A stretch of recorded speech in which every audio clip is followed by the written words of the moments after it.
Hey guys, so I just wanted to quickly come on here and give a bit of tip on IHS and payment. So if your course is a 1 year course, let's just establish that you need to prepare yourself to make a payment of between 899 and 835. In the last 5 days, I have made 6, 7, 8, 9, 10 applications, and each of those applications are like for 1 year courses and costed different rates from 899 to 925.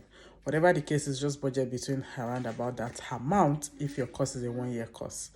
Now for visa fee, it's been 463 since all of the applications that I've put in. So yeah, again, budget that. All of this is quoted in dollars. So how do you make this payment?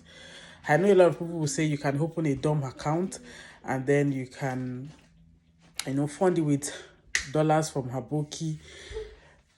Wow, quite a few of my clients have tried to pay with their DOM accounts and it's not worked, and we've had to revert back to Barter. So if you don't know what Barter is by Flutter Waves, Barter by Flutter Waves.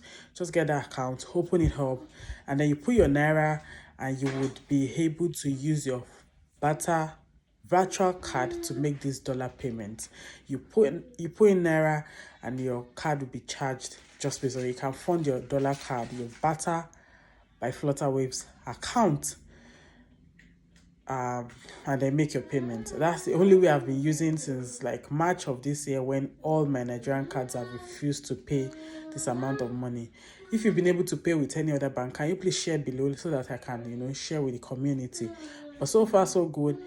What I know is you either fund your DOM account. I heard GT is able to allow you use your DOM account to pay. We tried Access yesterday, it wasn't working. I've tried Fidelity, it hadn't worked.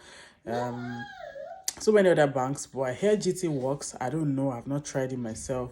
But in case you don't find any bank that work and you're still trying to figure out how to make your payment, Barter by Flutter Waves. This is not sponsored. It is just what I've used has worked for me, and I've worked for a lot of my clients. So if you want, you can open that account and then fund it and just get things going.